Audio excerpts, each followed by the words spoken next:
오늘 처음 나오신 하태경 바른정당 정책위 부의장 나오셨습니다. 예, 반갑습니다. 정봉주 정치쇼 시청자님들 스카요정보다 조금 덜 유명한 하태입니다. 반갑습니다. 예. 근데 의원들도 얼마 안 계신데 왜 부의장에 의장하시지?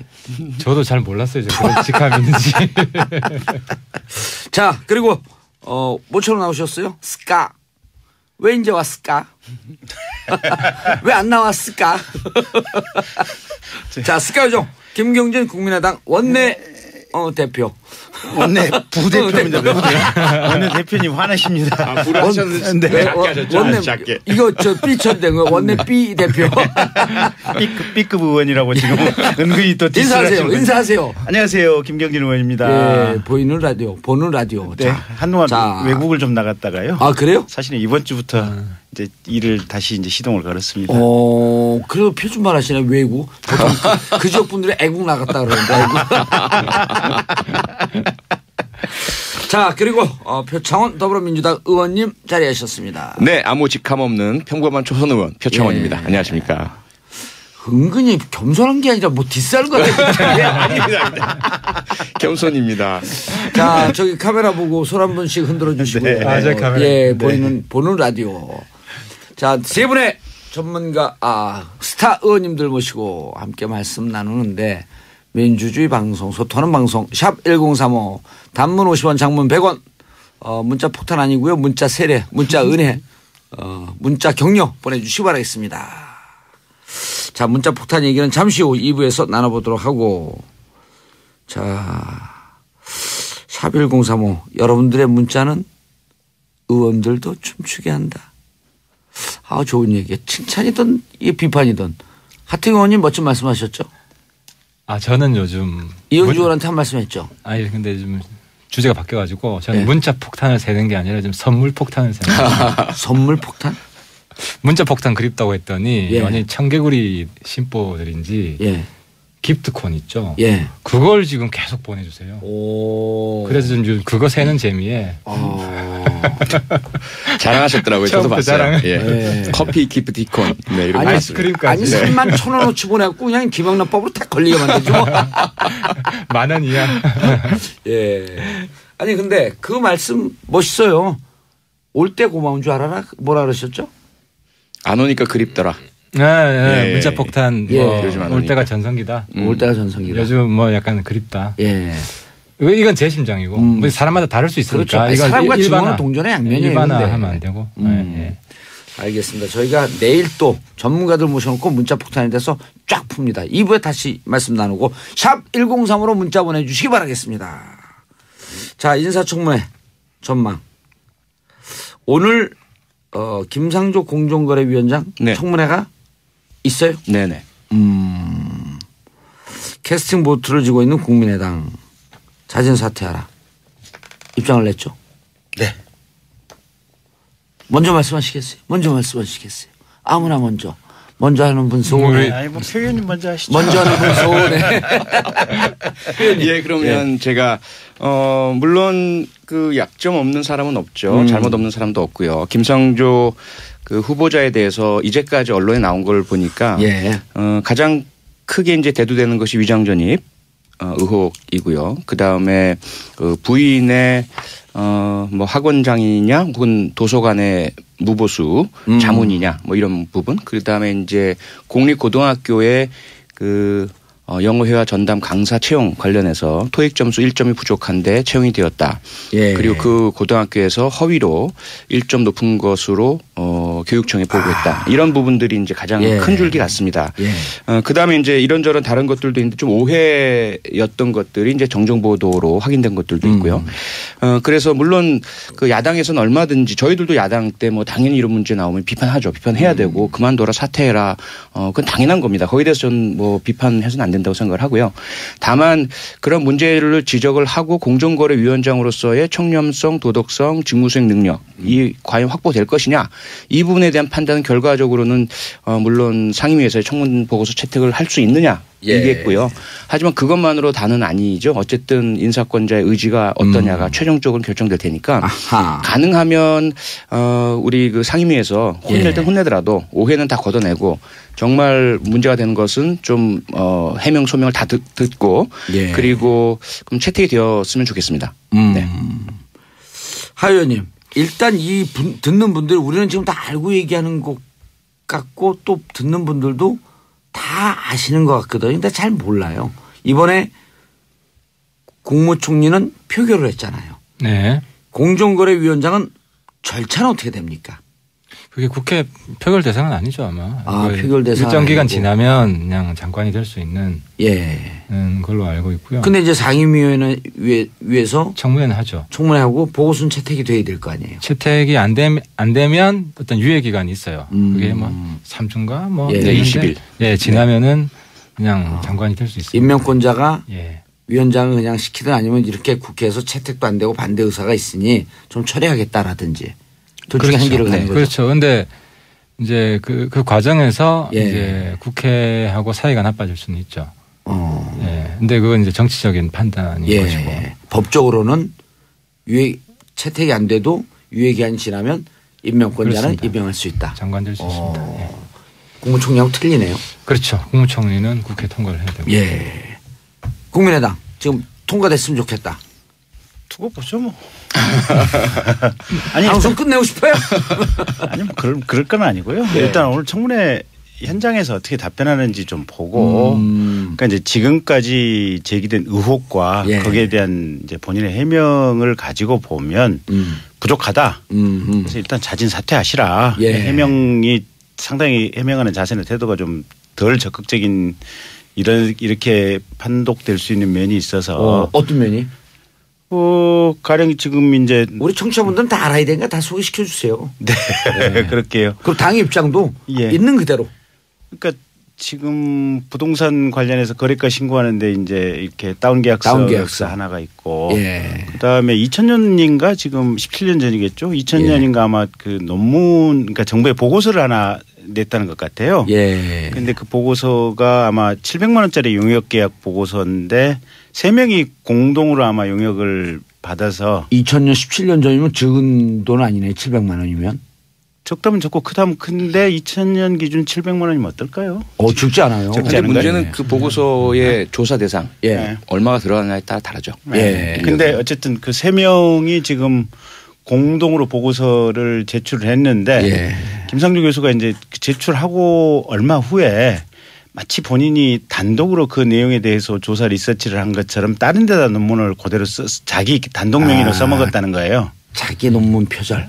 그러니까 이제 자기 있어요. 표절은 아니고 이중 사용이죠. 이중 사용. 정확히는 보고서로 제출했던 것을 그대로 다른 데다 사용을 했으니까 자기 표절이라는 건 자기 생각을 2번, 3번, 4번, 5번 얘기할 수 있죠 뭐. 저는 자기 표절. 왜 야단을 치세운데 말 잘못했다. 자기 표절이라는 단어가 저는 제일 웃기다고 생각을 하고 있고요. 그러니까 자기 논문을 이중 중복 사용을 한 건데 문제는 첫 번째가 사실은 공동으로 지금 명의로 정부에 납품을 한 거 아니에요. 돈을 받고 그걸 별도의 논문으로 사용한 것은 그건 도덕성의 문제도 있고 법적으로 문제도 있는 것 같아요. 물론 도덕성, 법적. 시효는 지났겠죠. 뭐 십몇 년이 지났으니까. 그래서 이게 공정거래위원장인데 가장 도덕성이 사실은 청렴성이 요구되는 가장 불공정한 행위 중에 하나가 아닌가. 사실은 거의 범법행위에 가까운 거 아닌가 싶어요 보면. 그래서 저런 점은 그러니까 이제 사실 이게 그런 행위 자체가 본인의 습관일 수도 있거든요. 그래서 이제 공정거래위원장으로서 그런 어떤 유전적인 습관이 직책 수행 중에 다시 발동된 가능성은 없을까. 그런 점에서 우려를 금할 길이 없죠. 그래서 이제 자진 사퇴하시는 게 어떠냐라고 당에서 지금. 이 문제를 제일 크게 삼는 건가요 지금? 일단 그렇고 그다음에 이제 학교 문제도 지금 사모님이 이제 토익 점수 안 되는 문제는 어떤 경위인지는 모르겠어요. 오늘 뭐라고 답변하는지 한번 들어봐야겠어요. 그런데 만약에 김상조 교수가 어떤 부정한 청탁이라든지 이런 게 있었다면 그 부분이 확인된다면 그거는 본인 책임이 명백한 거 아니겠어요 보면. 그것도 역시 대표적인 지금 불공정 행위고. 그런데 다만 그 경위에 대해서는 그 객관적인 팩트는 확인이 된 건데 다만 그게 어떤 경위로 됐는지는 오늘 이제 청문회장에서 본인의 얘기를 들어보고 나서 판단을 해야겠죠. 그런데 최소한 그 논문 부분은 뭐라고 해명을 한다고 하더라도 제가 볼 때는 설명이 안 될 것 같아요. 설명이 안 된다. 네. 그럼 본인은 뭐 설명을 해봐야 그건 변명 잘못했습니다밖에 해명이 나올 건 없는 것 같고 예. 사모님 점수 부분은 조금 좀 해명을 들어보고 판독이 우리가 수용 가능할 수도 있고 수용 가능이 안 할 수도 있고 그 상황에 따라 다를 것 같아요. 알겠습니다. 하 의원님은? 저는 좀 각도를 달리해서 저는 이제 지난 초선 때 한번 봤어요. 청문회. 지금 재선이에요? 지금 초선 의원 두 분 앞에서 은근히 지금 들이대시는 거예요? 이제 설명을 위해서. 그때도 청문회가 청문회 제도 국가 마비 제도 아니냐 이거. 국가 마비 제도. 국정 마비 제도다. 그래서 뭐 총리도 몇 분 날아가고 뭐 장관도 여러 분 날아갔죠. 근데 이제 한번 청문회를 거치면 본인이 약간 거의 걸레 비슷하게 됩니다. 영이 안 서요. 국민들한테 굉장히 부끄러운 사람들이 장관으로 있습니다. 총리로 있습니다. 통과되더라도. 그리고 국민들은 사실 속 시원한 것도 있어요. 그거 보면서. 아주 좀 어렵게 사는 국민들 입장에서는 높은 사람, 돈 있는 사람, 이름 있는 권력자. 사람들이, 그리고 권력자들이 보면서 통쾌한 감정을 느끼고. 달걀이 벗겨지는 거에 대해서. 그렇죠. 그러면 국회의원들은 정치 잘한다. 근데 이걸 객관적으로 보면 국가는 상당히 뭐 일을 못 하거든요. 대장이 없는데 군대에 대장이 없는데. 그래서 저는 청문회 제도 미국에서 왔는데 미국은 더 심해요. 뭐 1년 이상 그렇죠. 임명도 안 하고. 장관 임명하는데 한 6개월 걸리죠. 그러니까 미국식 민주주의 제도의 문제점이다 저는. 미국식 청문회 제도는 좀 발상의 전환이 필요하다. 그래서 저는 오히려 청문회 제도의 근본적인 개선의 필요성을 이번에 또 느끼고 있다. 근데 저는 이제 문재인 요즘 인이라고 그러시더라고요. 우리 인이님. 민이 오히려 전공법으로 나가서 지금 뭐 선거 캠페인 기간에 5대 원칙을 강조하셨기 때문에 고소하시잖아요. 그러니까 저희도 도와주고 싶어도 저도 답답한 거예요. 아니 그 인이님한테 원칙을 바꾸십시오. 저는 하고 싶은데 그러면 원칙을 바꿀 것 같지 않잖아요. 아는데 제가 자꾸 바꾸라 그러면 일종의 또 뭐 반문 앞장서려고 그러느냐. 근데 좀 민주당 자체에서 이 흠집들을 이렇게 커버하려고 하는 것보다도 이 좀 제도 개편. 그래서 지난번에 우원식 원내대표가 그 5대 원칙에 대해서 합리화를 좀 하자. 저는 굉장히 좋은 제안인데 맞습니다. 청와대에서 한 칼에 잘랐다는 거예요. 그래서 그런 점에 있어서 좀 많이 아쉽다. 접근이 좀 참신하고 독특하고. 바꿔야 돼. 예를 들어서 외교부 장관. 그러면서 외교 문제에서 흠집 있으면 그건 부적합 사회죠. 그러면서 저변으로는 난 재선 의원이다. 근데 이제 김상조는 전 좀 비판적이에요. 왜냐하면 공정거래니까. 거기는 법적 하자뿐만 아니라 윤리적인 공정성 문제가 아무래도 참고 사항이 될 수밖에 없다. 예를 산자부 장관 산업만 잘 일으키면 돼요. 다른 문제죠. 외교부 장관 외교 잘 하는데 이런 외교랑 직결된 문제에서 하자가 있으면 그러니까 직무상 직접적인 연관이 있는 문제로 좀 한정해서 우리가 살펴볼 필요가 있지 않냐. 청문회를 좀 융통성 있고 그 분야에 포커스를 맞추는 이런 쪽으로 좀 바꿨으면 좋겠다. 융통성이라는 단어보다 직무 연관성 중심으로. 제가 이제 두 가지 부분 말씀을 꼭 드려야 될 것 같아서 우선 그 김경진 의원님이 말씀하신 논문 부분은 지금 잣대에서는 맞습니다. 지금 만약에 교수가 용역 보고서에 내고 그다음에 또 쓰고 공동으로 한 것을 또 자기 부분이라고 자기가 기여한 거로 빼서 발췌해서 논문을 따로 내고 그러면 안 되죠. 이건 용납될 수도 없고 게재도 안 되고 게재 단계에서 걸러집니다. 2000년대에는 사실 그런 기준이 없었어요. 그래서 교육부에서도 이후에 그 논문 자기 중복 게재 이 부분에 대한 기준을 세운 이후로는 이것은 문제 삼기로 했거든요. 그 몇 년 되셨다고요? 그게 제가 알기로는 2007년인가 2008년으로 잘 알고 있습니다. 뭐 그런 부분들이 있기 때문에 한번 왜냐하면 검사신 것과 제가 교수 생활을 했기 때문에 학계에서 보는 시각은 상당히 다르다는 거. 그다음에 이제 하태경 의원님 말씀처럼 사실은 직무 관련성이 가장 중요한데 지금 김상조 후보자와 관련된 것들은 재벌이나 공정거래 우리 그 산업 구조에서의 부정경쟁 방지 이 부분과 관련된 건 아직은 없어요. 그래서 특히 이제 삼성이라는 거대 그룹에도 강의를 나갔는데 500만 원 강의료를 제안했는데 그걸 본인이 거부하시고 50만 원을 받고 뭐 이런 부분도 있지 않습니까? 그래서 그 부분만큼은 조금 한번 잘 봐주셨으면 하는 그런 말씀드립니다. 알겠습니다. 샵 1035 단문 50원 장문 100원 여러분들의 문자는 의원님들도 춤추게 한다. 하루라도 문자를 보내지 않으면 손에 가시가 돋친다. 하루라도 정봉주의 정치쇼를 듣지 않으면 귀에 가시가 돋친다. 자, 이명무님. 이게 중요한 질문인데 좀 이따가 해야겠어요. 신미애님, 의원님들 반갑습니다. 5871님, 오늘 세 분 의원님도 고해성사하시나요? 이거 한번 하고 재미없는데 자꾸만 시키면 안 되는데. 최은영님, 표 의원님이시다. 기다렸어요. 3116님, 스카요정님, 하태하태 의원님. 하태경 의원님, 하태하태 의원님이라 그래? 오, 보기만 해도 좋아요. 청문회 스타시라니까 이번 청문회도 날카롭게 합리적으로 잘 부탁드려요. 김경진 의원님. 네. 예, 전화 나중에 받으시고. 네. 예. 말씀 지금 표현님 하신 말씀. 근데 그게 이제 이미 3인 공조로 돈을 받고 납품을 했으면 자기 게 아니거든요. 그렇잖아요. 이 돈 받고 사실은 매각을 했어. 돈 받고 판 거 아니에요. 보면 보고 쓴 거 아니에요. 근데 다른 데는 이게 자기 또 연구 검토부 그쪽에서도 또 논문 게재료 받았을 거 아니에요. 물론 무상으로 게재했을 수도 있지만 뭔가 원고료 조금이라도 한 10만 원이라도 받았을 가능성도 크거든요. 그러면 이쪽에 3명이 공조를 해서 정부로부터 700만 원 받고 또 이쪽에 게재한 데는 원고료 뭐 30이라도 받고.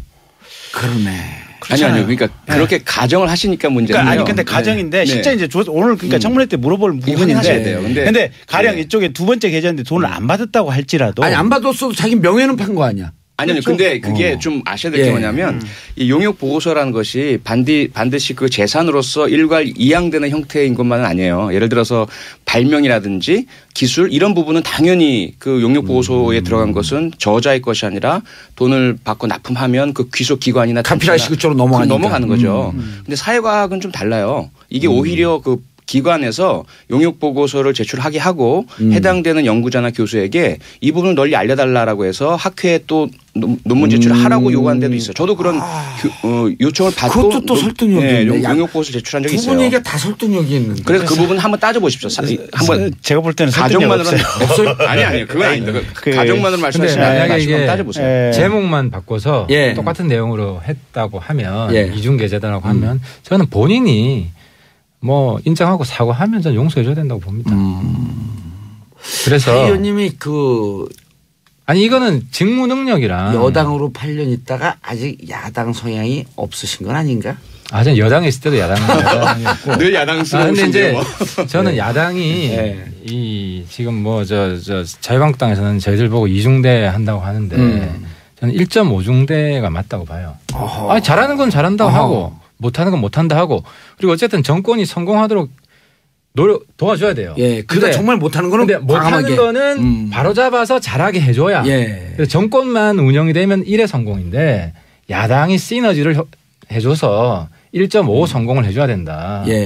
그래서 김상조 후보 여태까지 검증됐잖아요. 뭐 공정거래나 재벌개혁이나 젊은 평생을 저 일을 하셨고 그래서 만약에 근데 이제 문제는 여기서 정직성, 정직성이 거짓말하는 게 더 치명적이에요. 맞습니다. 정면 돌파하고 잘못한 거 잘못했다고 그렇죠. 인정하고. 근데 거짓말하는 게 밝혀지면 그렇더라도 저는 뭐 청와대 수석 비서관을 쓰든지 그런 식으로 또 준용하면 된다고 보이고. 근데 아무튼 김상조 후보자 잘하셔야 됩니다. 거짓말 절대로 하시면 안 됩니다. 지금 방송을 듣고 있어야 될 텐데. 청문회 준비하는. 청문회 중일 거예요. 김 의원님. 그러니까 이제 오늘 뭐 청문위원인 의원들께서 이제 뭘 물어볼지 모르겠는데 또 한 가지 아마 이제 제가 만약에 청문 위원 들어간다면 체크해보고 싶은 것이 이제 본인이 어쨌든 경제개혁, 재벌개혁의 전도사로 역할을 하셨는데 혹시 이런저런 대기업체 가서 강연 같은 것을 아마 하신 적은 없을까? 그다음에 하는 과정에서 그러면 강연료는 한 번에 얼마씩이나 받았을까? 그런 부분도 한번 좀 체크가 됐으면 좋겠어요. 겉으로 하시는 말씀하고 실제 본인의 생활하고 좀 표리부동한 이런 측면이 그런 있을 수도 있으면 그건 또 문제가 되겠다. 그래서 제가 잠깐만요. 곽영경님, 하태경 의원님 정말 멋지시네요. 공직자 후보에게 비판보다는 직무 능력을 먼저 평가해 주시는 야당 의원님 멋지십니다. 8834님 진보 성향이 강한 택시기사입니다. 하태경 의원님 김경진 의원님 진심으로 좋아합니다. 이건 또 목미. 이분 좀 멋진 분인 것 같아요. 말씀하세요. 제가 제보가 하나 들어왔는데요. 이거 청문회 때 좀 여쭤봐 주셨으면 김상조 후보 아들 인턴 채용이 단순한 문제는 아닌 것 같다. 아하. 그러니까 이제 강연하고 기업 강연하고 관련이 있어요. 하 의원님, 그거 중요한 거거든요. 중요한 거는 지금 하시면 안 돼요. 광고 듣고 2부에서 계속하겠습니다. 채널 고정. 하 의원님, 아까 제보 들어온 거. 그러니까 저는 뭐 말씀드렸지만 거짓말만 안 하면 통과시켜줘라. 이런 입장인데 제보가 들어왔습니다. 이게 BNP 파리바라는 세계적인 금융기관에 아들이 인턴으로 들어갔대요. 근데 그 같이 인턴 경쟁했던 친구들 이야기가 거기는 학점 2.8 정도 가지고 하버드 출신이라도 학점이 2.8 정도면 못 들어간다. 안 뽑는다. 오호. 근데 이제 학점이 2.81인가 그런 모양이에요. 그러니까 이거 좀 이상한데. 오호. 근데 김상조 지금 내정자가 그 BNP 파리바에서 강연한 적도 있고 그래서 뭔가 연관이 있지 않나? 뭐 봐준 거 아니냐. 이런 이제 제보가 들어왔어요. 들어왔어요. 그래서 저 오늘 좀 잘 답변을 해 주셨으면 좋겠습니다. 만약 문제가 있으면 있는 대로 인정하고 사과하고 거짓말하지 말고. 네, 그렇습니다. 그러면은 저는 뭐 통과시켜줘야 된다. 그런 입장입니다. 네, 분명히 사실관계 확인이 돼야 될 것 같고요. 다만 인턴이 특히 국제적인 회사 같은 경우는 학점만으로 선발하는 건 아닌 것으로 봅니다. 직무 수행 능력이라든지 또는 대화 능력 그 인턴 업무에 해당되는 것을 평가를 하겠죠. 하지만 어쨌든 부친께서 그 회사에 강의를 한 적이 있다라고 한다면 관계 있을 수 있거든요. 그렇죠. 그러니까 그 무슨 밭에서 갓끈을 매지 마라 이런 말처럼 이 부분은 분명히 사실관계를 좀 드러내고 명확한 답변을 해야 될. 만약 자기가 부탁을 갖고 이게 됐다라고 하는 게 자기만 알고 있는 사실이 있다고 한다면. 그렇다면 있는 그대로 솔직하게 얘기를 해야죠. 왜냐하면 나만 알고 있다라고 생각하고 있지만 사실은 그것이 청탁을 받은 입장에서 이야기를 하게 되거든요. 내가 이런 이야기를 받았어. 그러면 다른 사람이 알고 있을 수가 있고 그것이 나중에 내부 고발자, 공익 제보자에 의해서 나온다면 그것은 상당히 되돌이킬 수 없는 위험한 상황이 되는 거죠. 근데 아마 인턴 가지고 그렇게까지 되었을까? 이건 분명히 한번 사실 확인만 하면 넘어갈 수 있는 충분히 가져서 질의를 해야 되네. 자, 샵 1035 단문 50원 장문 100원 문자 함께 보내서 참가해 주시기 바라겠습니다. 자, 이명문님 우리 대표 문자 보내시는 분이에요. 하태경 의원님 재벌 개혁 필요성 이야기하신 걸로 기억합니다. 김상조 후보자가 그것을 위해 힘쓰셨다는 것 아실 텐데 이분이 재벌개혁 적임자라고 생각하시는지요? 그건 이미 답변을 드렸습니다. 저는 김상조 후보자가 상당히 훌륭한 분이라고 생각하고 이 정부에서 소중하게 쓰여져야 된다. 이제 그러기 위해서는 통과해야 될 관문이 아까 이야기한 정직해라. 있는 그대로 밝혀라. 정직하기만 하면 허물이 좀 있더라도 직무 연관성이 없으면 직무 연관성이 뭐 어떻게 연관시킬 수 있는 부분이 있겠죠. 예를 들어서 아까 뭐 불공정스럽다. 모든 게 다 불공정하다라는 이야기를 할 수 있는데 근데 구체적 업무와 직접적인 연관성이 있지 않으면 이분뿐만 아니라 다른 분들도 청문회 자체로 국정을 마비시키는 개인적인 입장입니까? 바른정당 공식 입장입니까? 제 입장이고요. 바른정당 의원님들을 좀 설득을 하겠습니다. 그러면 재선 의원이기 때문에 좀 스피커도 세다? 우리 바른정당 선수가 높아서. 자, 선수와 상관없이 여기는 재선이 별로 힘쓸 수 있는 구도가 아닙니다. 그래도 바른정당에서 빅마우스 아니에요? 저희 마우스는 크지만 선수로는 제 밑에 초선이 둘밖에 없습니다. 그래요? 그럼 밑에서 3? 밑에서 3, 세 번째. 자, 강경화 장관 후보자에 대해서도 김경진 의원님 지적을 해 주시죠. 아니 뭐 오늘 일단 두고 봐야죠 뭐. 이제 거기 위장전입 문제 제기가 좀 교육 목적의 위장전입이 하나 있었고요. 증여세 늑장 납부입니까? 탈루입니까? 그것도 봐야죠. 그러니까 원래 납부해야 될 기간이 언제였고 그거를 문제가 됐다는 것을 어느 시점부터 인지하고 있었는지 사실은 오늘 청문 절차를 통해서 그 부분이 냉철하게 판단이 돼야 되겠죠. 그래야만 고의성 있는 탈루를 했다가 장관으로 지명이 되니까 뒤늦게 납부를 한 것인지 아니면 그냥 사실은 모르고 있다가 이렇게 이제 장관 되니까 지적을 당해서 이런 게 있었구나라고 한 건지 해외 생활이 좀 있다 보니까 모르고 있었을 수도 있고 아니면 정말로 그런 문제가 있을 수도 있겠지만 그냥 이렇게 별 문제 의식 없이 세금 납부에 대한 의식 없이 그냥 이렇게 갔을 수도 있거든요. 그래서 상황은 오늘 청문 절차한테 본인에게 좀 세세하게 좀 물어봐야 될 것 같아요. 그런데 강경화 장관 후보자는 자 위장 전입 이런 등등도 문제지만 해명하는 과정에서 이제 거짓말 한 거 아니냐라고 하는 쪽으로 확 갔단 말이에요. 그건 남편이 이제 해명을 해가지고 조금 본인 책임을 묻기는 조금 좀 그래요. 아 그래요? 네, 그러니까 그 전입 위장 전입을 하게 된 계기를 청와대에서 일단 남편하고 먼저 연락이 돼서 남편한테 물어봤대요. 그랬더니 남편이 답변했는데 그 남편 답변이 거짓으로 밝혀졌죠. 그래서 그것도 그러니까 그 남편이 이제 그 답변하기 전에 강경화 후보자하고 통화를 하고 확인을 하고 강경화 후보자가 그렇게 시켜서 했다면 그건 강경화 후보자 책임이 분명한 거고 그런 상황이 아니라면 그것까지 강경화 후보자에게 또 책임을 물리기는 어려운 거죠. 알겠습니다. 그다음에 또 한 가지가 그 따님이 아마 사업을 뭐 주류업체를 하나 개업을 했는데 강경화 후보자 부하 직원하고 아마 동업을 했다는 것 같아요. 동업에 아니면 투자예요? 아, 그 이제 그 부분도 좀 확인을 해봐야 돼요. 근데 이게 뭐 그럴 수는 있어요. 보면 본래 가까운 사람들끼리 항상 친하다 보니까 그럴 수는 있는데 문제는 혹여 이게 뭐랄까 어떤 호가호위를 하려고 하는 상황일 수도 있고 뭐 그래서 그것도 청문회 때 좀 구체적인 상황을 좀 더 명확히. 강경화 후보자의 직위 때문에 불가피하게 투자할 수밖에 없었던 상황이 그럴 가능성도 있는 것이어서 근데 다만 그 점은 아직까지 확인 안 됐어요. 그래서 청문회 과정 속에서 물어봐야 돼요. 의원님도 똑같은 생각이신가요? 나오면 정말 이 부적절하고 불법적인 게 나오면 사과하고 물러나야죠. 그런데 이제 강경화 후보자는 유엔에서 능력으로 올라간 사람이에요. 반기문 총장은 정무직으로 그냥 내려갔지만 그래서 글로벌하게 능력이 입증된 사람이고 국가가 지켜줘야 될 인재예요. 그러니까 지금 이제 저는 지금 자유한국당이나 무조건 떨어뜨리겠다. 심정 이해해요. 당해봤기 때문에 19대 국회에서 정말 엄청나게 민주당이 퍼붓거든. 그러니까 그 잣대를 똑같이 들이대면 근데 저는 이제 자유한국당 의원님들한테 악순환의 보복을 이제 끊자. 안 그러면 정치의 발전이 없지 않느냐. 그 당시에도요. 정말 안타까운 사람이 김종은 그 미국 벤처해가지고 성공한 그 사람을 그렇게 표독스럽게 사실 우리가 모셔야 되는 분이에요. 그거를 쫓아내버렸어요. 그래서 한국 진절머리 난다. 이 나라에서 나는 뭐 도와주고 싶지 않다. 그리고 인재를 기억나요. 그랬잖아요. 그러니까 지금 그런 게 한이 맺힌 사람도 있어요. 당시에 당해본 사람들은. 그렇더라도. 의원님들 중에서도. 그렇죠. 근데 이 한의 정치를 하면 안 된다.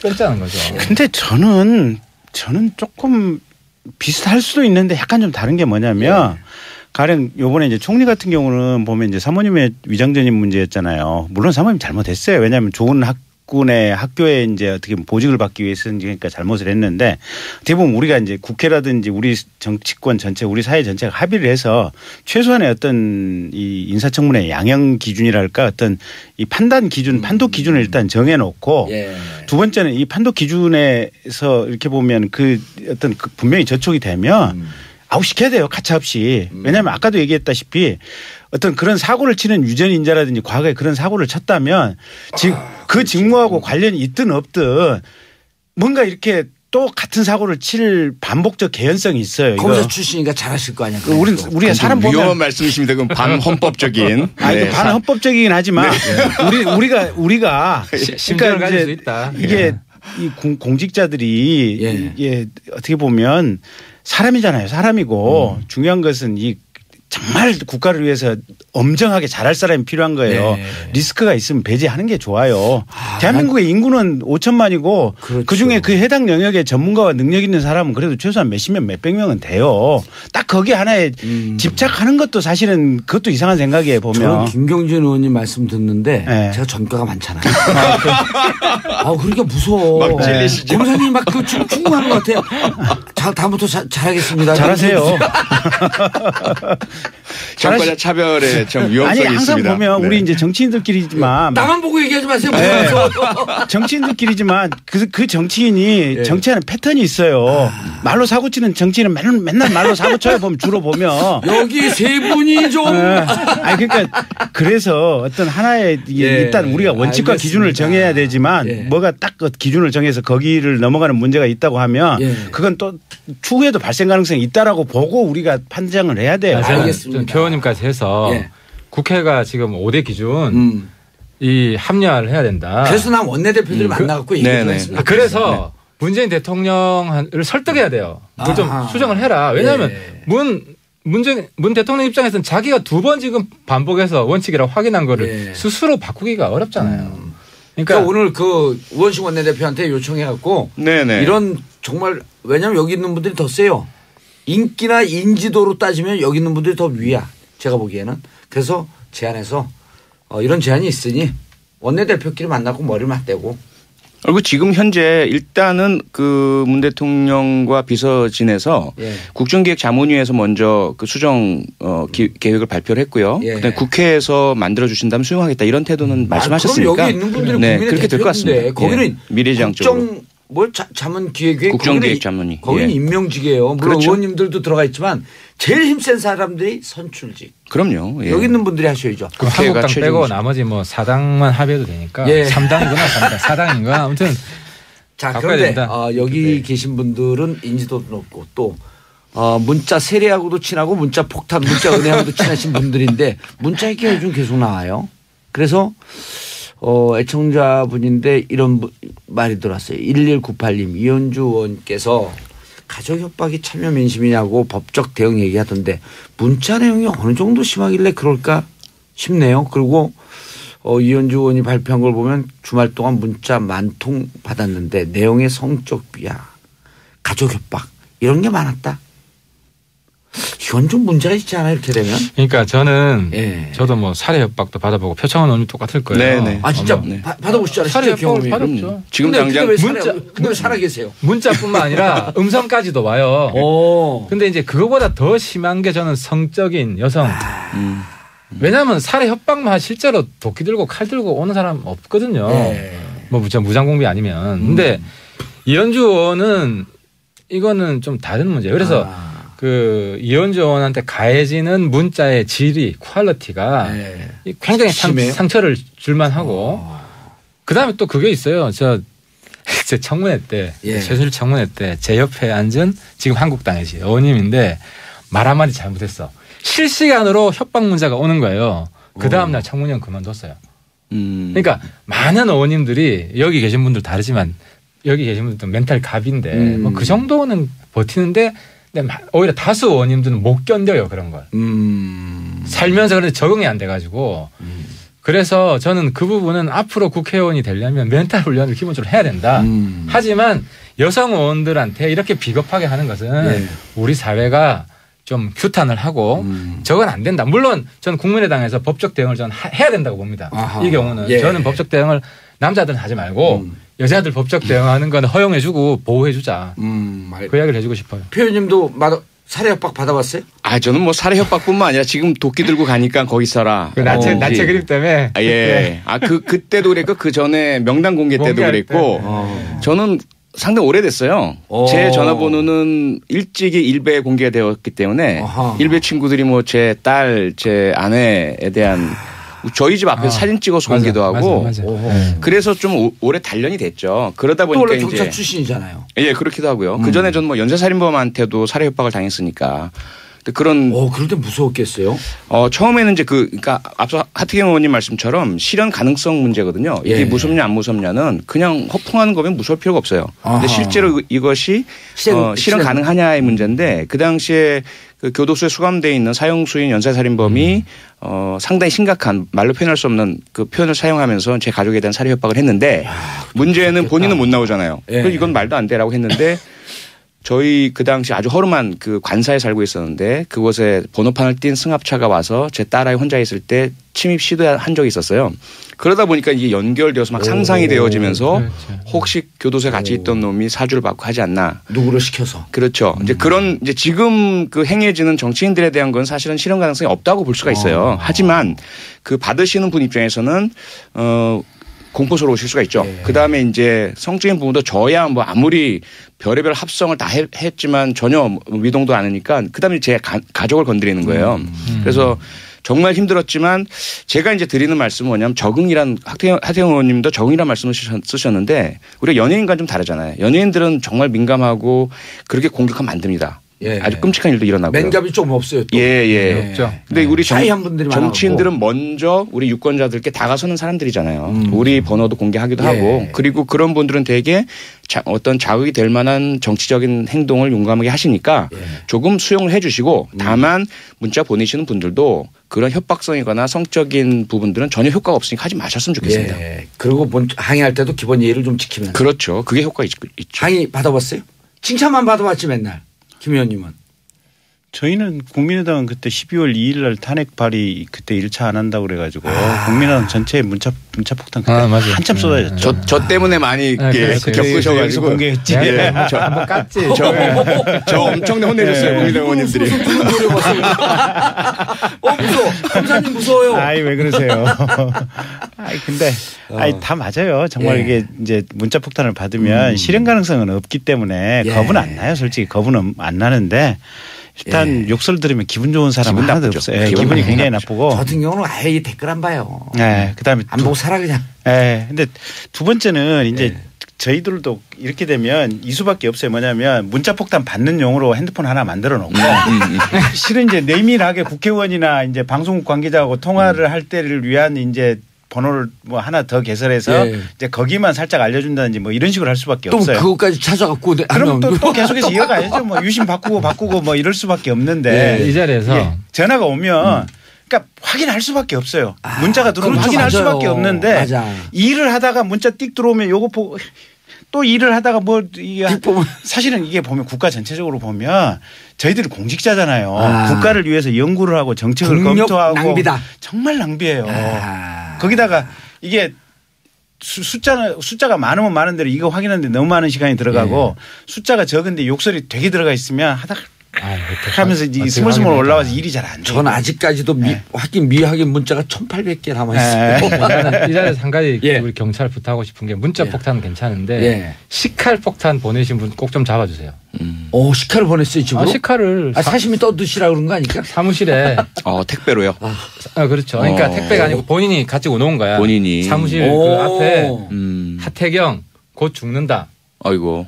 식칼에 써놓고 이제 이 뭐야. 너 뭐 민족 반역자 뭐 이렇게. 아니 홍준표 지사가 옛날 그 광주에서 검사할 때 유명한 조직폭력배로부터 잘 드는 식칼 하나 그냥 조용히 선물로 받았다는 거 아닙니까? 근데 그분은 나야 집에서 정말 이렇게 쓰시라고 선물로 줬다는 거 받는 사람 입장. 근데 CCTV가 있지 않나요? 무서운 얘기 아주 무서운 얘기. 사각지대라는 거. 아니 여름을 만져서 그 남양 집에 우리 호러물 하고 호러물. 근데 이제 그때는 불편한 게 저는 괜찮은데 뭐 저는 그 정도 훈련이 돼 있는데 우리 애들까지 이제 경찰들이 그걸 해야 되는 거예요. 경호를 해야 되니까 가족들하고 관련돼 있다 그러면 다 약해지거든요. 맞아요. 가족은 건드리지 말아야 돼요. 절대로. 자, 9365님, 표 의원님, 하 의원님, 김 의원님 정말 쿨하시네요. 클래스가 다르세요. 정봉주의 정치쇼입니다.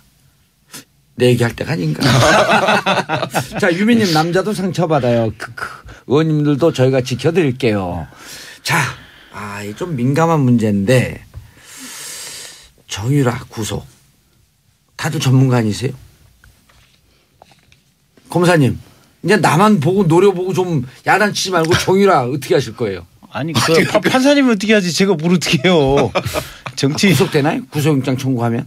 아니 청구는 했고 이제 판사님은 오늘 결정하시겠죠. 오후에 실질심사하고 가부간에 결정하시겠죠. 근데 이제 제가 보기에는 도주 및 증거인멸의 우려는 분명히 있어요. 사안의 중독성도 있고. 사안의 중독성이 있는지는 모르겠어요. 그러니까 엄마가 도둑질해오고 강도짓을 해온 뇌물의 꿀단지와 그다음에 학칙개정이라든지 이런 어떤 압력의 꿀단지를 본인이 그대로 받아먹은 수익자는 틀림이 없어요. 향유는 했지만 이 강도짓을 한 주체는 대부분의 일은 엄마인 최순실과 그 최순실의 사주를 받은 박모 전 대통령이 공모해서 한 걸로 보여져요. 그러니까 본인의 행위 가담 정도는 일부 있겠지만 극히 경미하고 꿀단지는 여기서 다 먹었고 그리고 형사소송법적 절차법적으로 보면 도주 및 증거인멸 도주는 이미 했었고 증거인멸도 들어와서 말하는 태도를 보면 거짓말한 부분도 분명히 있는 것 같고 도주 및 증거인멸의 우려도 있고 그래서 판사가 어떻게 판단할지를 두고 봐야겠어요. 저는 국민들 입장에서 보면 우리가 이제 진실에 좀 더 접근하고자 하는 거예요. 그래서 저는 구속 안 하는 것이 국민들이 진실에 좀 더 근접할 수 있다. 두 가지 점 때문에 그런데 하나는 우리 공항 인터뷰에서 봤지만 정유라 당당하게 말을 많이 해요. 또 많이 하시더라고. 여기저기 어디로 튈지 모르고. 그러니까 기자들이나 많이 접촉할 수 있는 환경에 있는 것이 정유라 하여금 말을 많이 하게 할 수 있는 거다. 아니 구속이 되면 일단 인터뷰 못 하죠. 그리고 변호사의 통제하에서 수사받는 거예요. 그리고 뭐 대충 나올 건 다 나왔잖아요. 그러니까 자발적인 의사로 말을 하지 않으면 굉장히 찾아내기 어려운 지금 상황이에요. 그래서 구속 안 시키는 게 낫다. 그렇죠. 첫 번째 그 이유고 두 번째는 정상 참작을 좀 해줄 필요가 있다. 그러니까 정유라가 무서워서 도망가려고 했다면 한국 안 들어왔다. 한국에 자진해서 들어왔다는 것 자체를 좀 그 도주할 의사가 없다는 것으로 해석해 줄 필요도 있다는 거죠. 그래서 지금 사건 내용의 중대한 부분은 다 밝혀졌고 그리고 도주의 우려 그리고 증거가 있다면은 그 주변에 있는 사람들이 국내에 있는 증거는 다 인멸했겠죠. 정유라가 뭐 자기만 아는 증거 그거는 좀 상당히 희박하다고 보고 그래서 구속 안 하는 것이 진실에 더 근접할 수 있을 것 같아요. 국정조사 특위였잖아요. 두 분 다. 네. 그렇습니다. 근데 그때 덴마크 현지 청문회까지도 고민하셨다면서요? 제가 주장을 했고 그 이유는 당시에 독일에 여러 가지 증인들, 현지 증인들 그리고 또 독일 정부가 당시 뭐 오면 도와준다고 했고 덴마크 정부도 국회가 요청하면 도와준다고 했고 근데 왜 그때 반대한 거야? 우리가 좀 더 빨리. 근데 아무튼 당시 청문회 합의가 안 돼가지고 우리 특위위원들끼리 합의가 안 돼가지고 진행을 못했는데 어쨌든 뭐 항공용 없어서 못 지금이라도 왔으니까 지금이라도 왔으니까 다행이죠. 표현이. 네, 저는 조금 생각이 다른데요. 우선 자발적으로 온 것은 아니죠, 결국. 왜냐하면 덴마크에서의 송환 반대 소송을 했다가 1심에서 지니까 항소심도 승소 가능성이 너무 낮았거든요. 그리고 아마도 변호인과의 그 접견을 통한 정보 확인 결과 어차피 갈 거라면 빨리 들어가는 것이 좀 더 비판의 강도가 낮아질 것이다. 그리고 충분히 지금쯤이면 모친에 대한 부분들이 재판이 진행되니까 가서 심리 받는 것이 동정심도 유발될 것이다. 뭐 이런 판단이었다고 일단 보고요. 두 번째로는 물론 이제 언론에 노출돼서 많은 이야기가 나올 수는 있겠지만 검사님들의 전문적이고 체계적인 구조화된 인터뷰와는 다르거든요. 그래서 실질적 진실을 밝혀내기 위해서 차근차근 들어가는 신문 절차를 거쳐야만 이 정유라 씨가 알고 있고 했던 것들이 나오는데 앞서 그 우리 스카이 요정께서 말씀하셨지만 이게 과연 그 결실만 꿀만 받아 먹은 거냐 혹은 엄마 나 대학 좀 보내줘 한 거냐 혹은 그 사이에 또 선수한테 돈을 좀 받아줘. 그렇죠. 나 말 좀 타게 아니면 외국 가고 싶어 또는 특히 이제 그 교수들 같은 경우에는 중간에 뭐 이메일로 뭐 첨부물이 빠졌습니다. 이런 것도 있단 말이에요. 그럼 그때 정유라 씨가 그 이메일을 받고 회신을 준 거냐 아니면 대리인이 한 거냐 다양한 형태의 진실이 밝혀져야 하는데 이게 불구속 상태에서는 어려울 수가 있다는 거죠. 그런데 검사님, 죄송합니다. 의원님. 자세가 딱 이거 검사님 그러니까 어깨에 힘이 팍 들어가시는데. 수사받던 경험이 있으셔가지고 상당히 지금 트라우마가. 근데 저는 검사님들이 그러더라고. 좀 이렇게 좀 비굴하게 좀 조사받으면 안 되냐고. 어깨에 힘 좀 풀고. 그래서 이제 비굴하게. 그런데 자 신청을 했잖아요. 구속영장 발부될 가능성은 어느 정도로 보세요? 진짜 모르겠어요. 반반이에요. 반반이고 그러니까 본인의 저는 행위 가담성은 적다고 봐요. 표현님하고 생각이 좀 다르고 행위 가담성은 대부분 엄마나 아니면 박근혜 책임이고 수익은 본인이 듬뿍 입었고 근데 도주 및 증거인멸의 우려는 확실히 있고 도주는 이미 했었고 그리고 구속을 시켜놓으면 실은 우리 장시호 같은 경우도 구속되니까 이렇게 저렇게 전체를 몰라요. 정유라도 전체를 모르는데 단편적인 사항인데 굉장히 박근혜 최순실 게이트의 핵심과 연결될 수 있는 단편적인 팩트를 찾아낼 수가 있어요. 장시호가 가령 이모 그 두 번째 태블릿 어디 있었잖아 얘기해 준 게 사실은 결정적인 수사의 단초가 됐었던 것들이 있거든요. 그러니까 이번에도 며칠 날 그 삼성 누구랑 통화했었잖아. 엄마 그거 통화했었잖아. 그 얘기 하나 자체가 그 뇌물 여부를 밝히는데 가장 결정적으로 왔다 갔다 할 수도 있어요. 증거가 예, 그 단초로 이어져서 그래서 이게 굉장히 복잡해요. 그러면 우리가 구속을 할 때 본인의 어떤 실체적인 책임의 요 경중을 가지고 구속 여부를 결정하는 가장 핵심 요소로 삼아야 될 것이냐 아니면 도주 및 증거인멸의 우려를 가지고 봐야 될 것이냐 아니면 우리 사회에 끼칠 수 있는 영향이나 타 핵심 사건의 어떤 중요성. 입증에 도움이 될 이 가능성을 가지고 구속 여부를 판단해야 될 것이냐 아주 복잡해요 머릿속이. 그런데 어쨌든 최소한 저게 박근혜 대통령 탄핵 전이라면 사실은 구속을 해야 된다고 저도 얘기를 했을 수도 있는데 이미 저기는 세력을 잃었어요. 잃었고 예, 우리 알겠습니다. 사회가 이 정도의 버프는 있어야 되지 않나 싶어요. 자, 0784님 국회의원님들도 참 고생 많구나를 처음 느끼는 발언이네요. 협박 문자 얘기하는 거 보니까요. 9282님 스카이유정님 검사 출신인데 문자 폭탄 법적 처벌 가능한가요? 간단하게. 정보통신망법에 그 처벌조항이 있어요. 계속 그러니까 위협을 느끼는 문자를 보내면 처벌되도록 돼 있어요. 하 의원님 발언하시고 싶어 하는데 시간이 다 됐는데. 예. 또 나오셔야 되겠네요. 방법이 있어요. 다음 주 공개 방송에 나오시는데. 또 여기. 예, 그러면 공개 방송 이제. 알겠습니다. 자, 세 분 인사하시고요. 표창원 의원님, 김경진 의원님, 하태경 의원님 같이 했습니다. 네. 인사하세요. 감사합니다. 네, 고맙습니다. 자, 이분 의원님들 보시고 싶으면 다음 주 공개 방송에 반드시 신청해 주시기 바라겠습니다. 저는 광고 듣고 3부에 다시 찾아뵙겠습니다.